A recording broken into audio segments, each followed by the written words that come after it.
Uma história incrível que você vai gostar. Essa mineira vivenciou desde criança o alcoolismo, a violência, a fome e foi obrigada a sair da escola aos 13 anos em Minas Gerais. Mas seu espírito nunca deixou morrer seu sonho de criança de voltar a estudar um dia. Muitas dificuldades a fizeram ir para o Espírito Santo, ser catadora de lixo. Mas foi o recomeço de sua caminhada, onde possibilitou voltar a estudar depois de 25 anos. Isso mesmo. Acredite, ela não parou por aí. Você vai ver até onde Hercília Stanciani chegou. Conheça a história que merece ser contada muitas vezes. Você tem dúvida se existe uma energia especial dentro de cada um de nós? Bem, após conhecer a história de Hercília Stanciani, você terá essa resposta. E no final da entrevista, ela deixou uma mensagem para você multiplicar. Salve Deus! Bom, pessoal, hoje tenho o prazer realmente de contar uma história fora de série, de superação, um exemplo para todos. Hercília, obrigado aí de receber na sua casa esse fim de semana e vamos conhecer uma história literalmente que sai da latinha e chega numa universidade federal. Hercília, primeiro, claro, de onde você é? Como começou essa história? Fala um pouco essa origem, passo a passo um pouquinho para a gente conhecer você. Bem, em todos os lugares que eu vou e que eu ando, eu me apresento assim. Meu nome é Hercília Stanciani da Silva Moser, tenho 50 anos. E esses 50 anos não é no estalo, né? Com certeza, é uma estrada longa. Tem muita história. Eu nasci em Belo Horizonte, Minas Gerais, num lugar de poucas possibilidades e numa família muito simples. Até meus 6 anos de idade, a minha vida era mais tranquila. Uma criança normal, vamos dizer assim. Normal. Brincando, normal. Sim. Tá. Só que com 6 anos de idade, eu tive que crescer, eu tive que virar gente, virar adulta. Na minha casa entrou 3 coisas. O alcoolismo do meu pai, aí veio com ele a fome e a violência doméstica. E para uma criança de 6 anos de idade ter que virar adulta foi muito difícil. Com 6 anos ele começou a beber. Era marceneiro de mão cheia, fazia qualquer móvel que você pensasse. Aí o que ele fez? Ele começou a trocar as ferramentas pela bebida, a roupa pela bebida, porque não tinha mais dinheiro.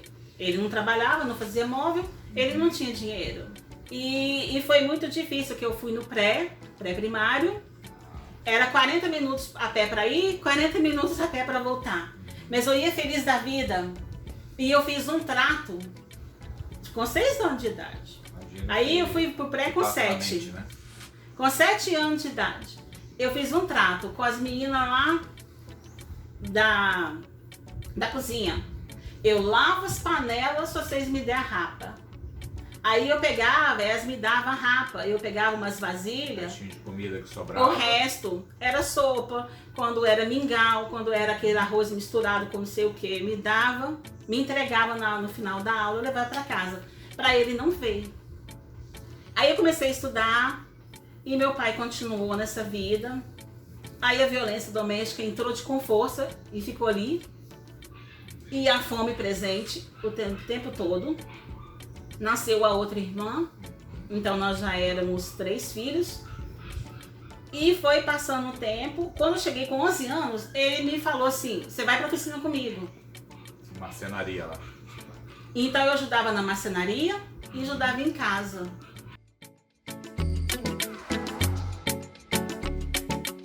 Pai, mas por que eu não posso continuar estudando? É o meu sonho.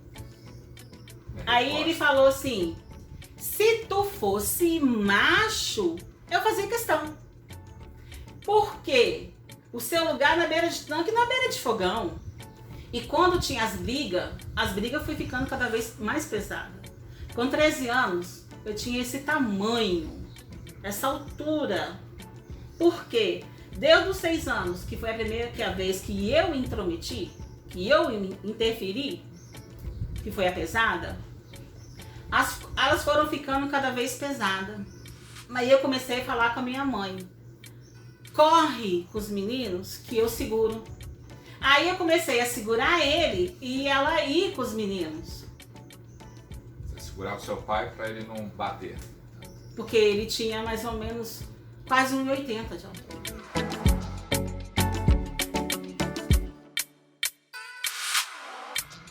Ele foi comigo lá na padaria. Chegou lá, falou com o moço, tá precisando de gente? Tô. Balconista. Ó, ela tá precisando trabalhar. Mas eu vou trazer e vou buscar. Tinha um controle rígido pelo Sim, jeito, né? sim. E outra coisa, eu quero saber o dia do pagamento porque o salário vai vir na minha mão. A minha independência, uhul, não chegou.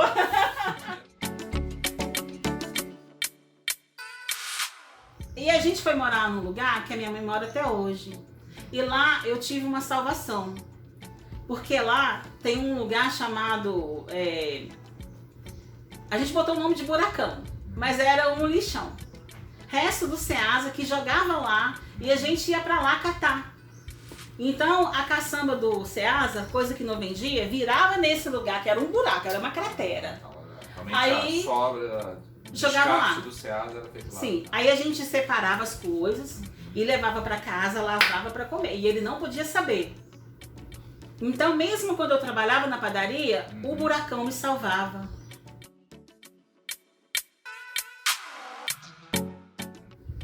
E nas duas últimas brigas de solteira, que antes de ter uma virada, ele foi preso como tentativa de homicídio. Eu vi a morte na minha frente. Então teve uma vez que ele quebrou um cabo de vassoura e ele veio para afiar na minha barriga. Eu não sei da onde, eu consegui virar ele com o pé, joguei lá dentro do córrego. Aí com 23 anos, a minha vida deu uma virada.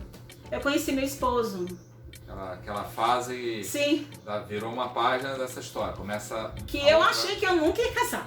Eu ficava assim, não, tem que ficar dentro de casa, cuidar de todo mundo. Aí conheci meu esposo dentro do trem, Vitória Minas. Dentro do trem? Aí o nome dele é Geraldo, eu chamo ele de Nego. E quando a gente se conheceu, todos os rapazes que me conheciam, que sabiam quem era meu pai, ó, minerava. Filho do São Luís? Cadê? Os rapazes sumiam. Não adiantava o meu charme, não. Ele sumiu. Jogar o cabelo que não tinha jeito. Falava de quem era, pronto. E ele não. Eu falei, meu pai é assim, assim, assado. Ele falou assim, não, eu quero ir lá conhecer. E com um ano, quando fez um ano de namoro, ele tá assim, vamos casar? Jesus amado. Vou pensar.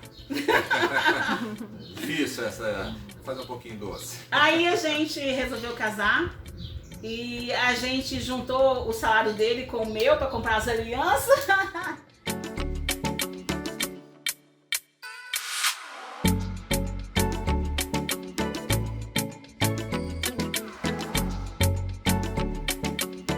Só que em 2004 a gente tava desesperado, por quê? Fomos para Rosslyn de novo. Que cidade que você estava em 2004 com ele nessa situação? A gente tinha vindo lá perto de Resplendor de Goiabeiras, fomos para Belo Horizonte. A gente foi para Bicas, vendemos a casinha lá na roça, compramos um lote lá em Bicas, fomos para lá. Minas Gerais. Né? Minas Gerais. Ali de manhã falei, filho, você lembra do que eu te falei? Eu não. Aconteceu isso, isso e isso. Vamos para Vitória? O que você acha de ir para lá? Vamos tentar? Vamos. Com 30 dias, a gente resolveu tudo, fechamos a casa lá, uma casinha ruim que só Jesus toma conta, chovia mais dentro que fora, mas era nossa. Aí a gente vendeu lá para viagem, eu congelei vasilha d'água para poder tomar água na estrada, garrafa PET com água, enrolei no jornal e ganhei uns pães, e sem um centavo para tomar um café. 14 horas e meia de viagem. Uma situação financeira difícil também para fazer essa viagem. Decadente. Decadente. Eu acho assim, a palavra miséria, ela é muito pesada. E quando você fala que uma pessoa está na miséria, ela pode estar na miséria de vários jeitos. O alimento, e ela pode estar na miséria da alma. E da alma eu não tava. Chegando aqui, que eu passei de frente à Universidade Federal do Espírito Santo, eu falei, que lugar é aquele? Ah, é a nossa federal. Eu falei, um dia eu vou entrar ali, nem que seja para conhecer. Ela fez uma previsão. No dia que eu cheguei. Difícil de acreditar que chegaria, né? Sim. E chegando aqui, o que aconteceu? Nós com escolaridade baixa e a mesma coisa. Aí o que aconteceu? A gente começou a observar que tinha pessoas catando lixo na rua e vendendo para comer. Eu nunca imaginei que eu fosse catar. Virar catar. Deram um nome pra gente depois de catador de material reciclável, né? Nome bonito. E começando a catar e juntar e vendendo para comer, isso ganhou uma importância muito grande. Imagina. E muitas vezes eu chorei por não ter o buracão aqui. Porque aqui não tem buracão. Do Ceasa, lá de Minas. Então eu não tinha um buracão para correr. Então a gente começou a ver o lixo de outra forma. A gente começou com as latinhas, garrafa PET, com a sacolinha. Depois a gente pegou os sacos da viagem e começou a juntar no saco, que era mais quantidade. Transformar o lixo, sim, nesse primeiro momento, uma sobrevivência. Sim. Aí depois a gente conseguiu um carrinho, né, com o tuk-tuk. E o carrinho, ele coube mais material. E a gente começou a catar e vender para comer. E foi como catadora, né? Como catadora, como essa coisa do catar o lixo, que eu voltei a sonhar de novo. Aquele sonho bonito que estava guardado. Voltar a estudar. Sim. A gente estava na praça aqui de Nova Almeida e eu vi uma escola. E tinha lá um cartaz. Estava escrito isso aí, assim. A gente já está falando de quantos anos você já estava sem estudar? 25 anos. 25 anos sem estudar, você com desejo de voltar para a escola. Sim. Aí eu fui lá fora. Eu não faço nada sem falar com o negro. Aí eu falei assim, você vai voltar a estudar? Eu não, quero trabalhar. E ele já sabia o que eu tinha no meu coração. Aí ele falou a coisa mais linda que ele já falou pra mim. Não foi, I love you, eu te amo, e não sei o que lá mais. Ele falou assim, vai. E esse vai mudou a nossa história. Porque eu entrei lá dentro de novo, coloquei o meu nome lá na reserva. Aí o nego, ele falou assim, 6 horas começa a aula. Aí o nego me trouxe aqui, depois ele chegou com um caderno, um lápis, uma borracha, uma caneta azul, e me entregou. Aquilo pra mim foi mais do que qualquer diamante.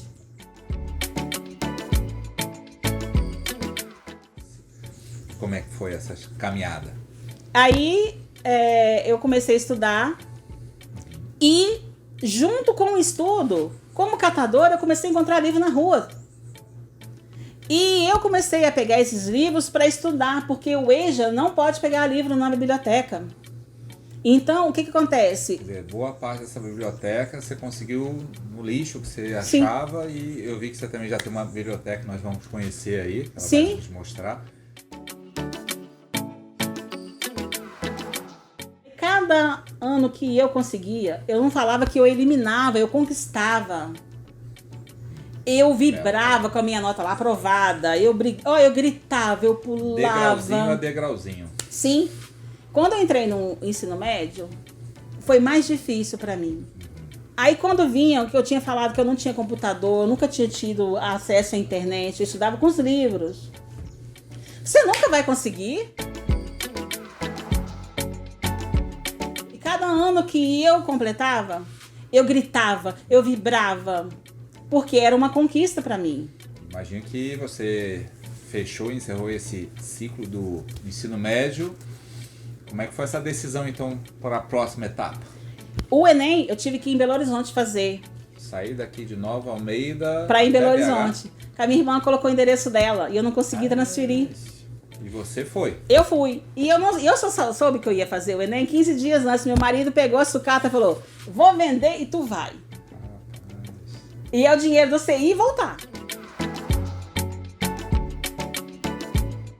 E na hora da prova, no primeiro dia, no segundo dia, eu beijava a prova e entregava. E agradecia a Deus. Quando chegou do lado de fora do portão, eu fiz o Enem! Falei, caramba, aquela galera toda jovem. A comemoração é ter feito o Enem. Sim, já era pra mim uma grande vitória. Aí na hora que eu cheguei dentro do ônibus, eu tô assim, ô trocador, motorista, vocês fizeram Enem? Eu fiz Enem. Bora. Cheguei aqui, eu tive 30 dias pra me preparar pro vestibular da UFES. Com os mesmos livros achados na rua. Me serviu pro Enem. Olha, eu dormia com o livro assim, e vai daqui, vai de lá, eu não conseguia livro emprestado. Aí uma professora que me emprestou um livro, Vidas Secas, que eu nunca mais esqueci, e Navio Negreiro. Então, terminei as provas, gritei lá do lado de fora, andei no supermercado igual doido assim, pra poder passar um negócio que eu tava sentindo assim, e vim pra casa. Aí no dia que saiu o resultado... Como é que foi? Já em 2011. A expectativa, como é que você acompanhou o resultado, como é que foi?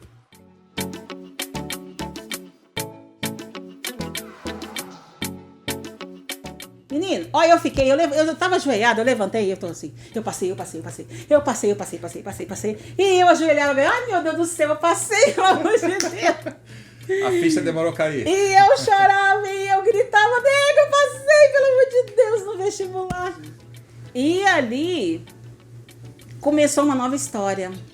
Uma nova Ercília? Uma nova Ercília.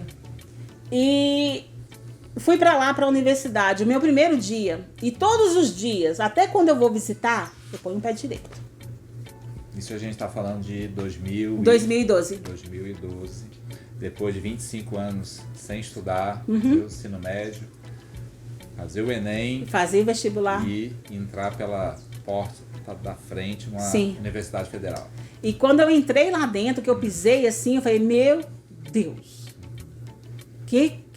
como é que eu consegui chegar até aqui? Eu já estava satisfeita. Eu podia cair ali, porque eu estava satisfeita. Eu botei o pé aqui dentro. Ah, não podia infartar, tinha ainda mais alguns anos pela frente, né? Aí foram 5 anos de muita luta.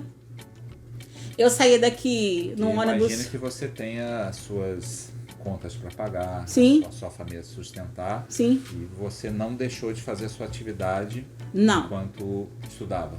O nego ficou com a parte de catar, ele continuou catando. Eu saí daqui 5 horas da manhã. Com um mês lá dentro, me ofereceram um estágio na galeria lá. Então, para mim, é na minha área. Também já ajudou. Foi maravilhoso, porque eu tinha bolsa. Bacana. A minha bolsa vinha tudo para cá, para ajudar junto com a sucata. Então, a gente se ajudando. Aí, então, eu saí daqui 5h15 da manhã, pegava o ônibus 5h15, chegava aqui em casa 8h30, 9 horas da noite. Porque lá eu já ficava pro estágio.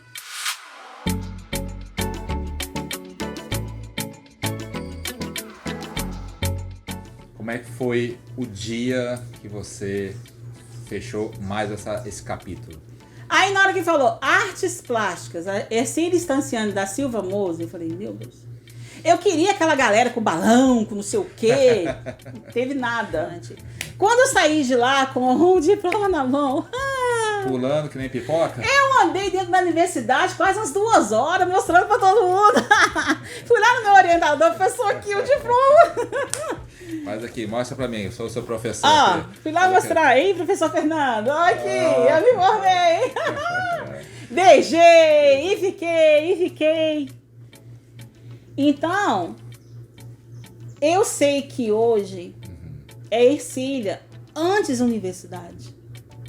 E Ercília pós-universidade. Começou um novo capítulo na sua vida, com Sim. certeza. Mas para ser, não quer dizer que eu esqueci quem eu sou. As suas origens permanecem. Sim.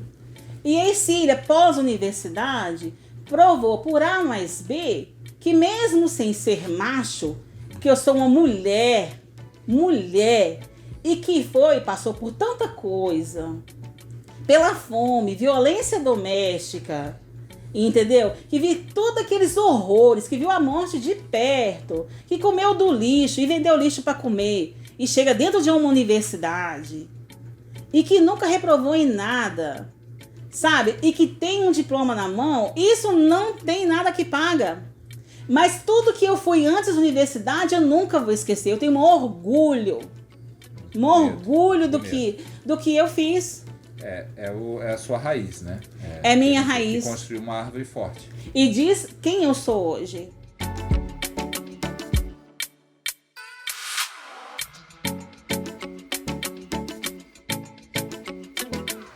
Bom, primeiro, Ercília, dizer o quanto estou orgulhoso, né, emocionado em poder contar a história de Ercília Stanciani da Silva Moser, uma história para poucos e que merece ser contada e compartilhada, né, de extremos, né, que a gente está falando aqui de extremos, e realmente entender, às vezes, quando olha esse trabalho, eu gosto de um artista plástico aqui, que está por trás do sucesso dessa longa caminhada. Então, todos nós aqui estamos muito orgulhosos de poder contar. Parabéns. É um exemplo, se você não se considera, é um exemplo, acho, para todos aí. Obrigado, parabéns, sucesso de novo aí, né? Eu que me sinto honrada.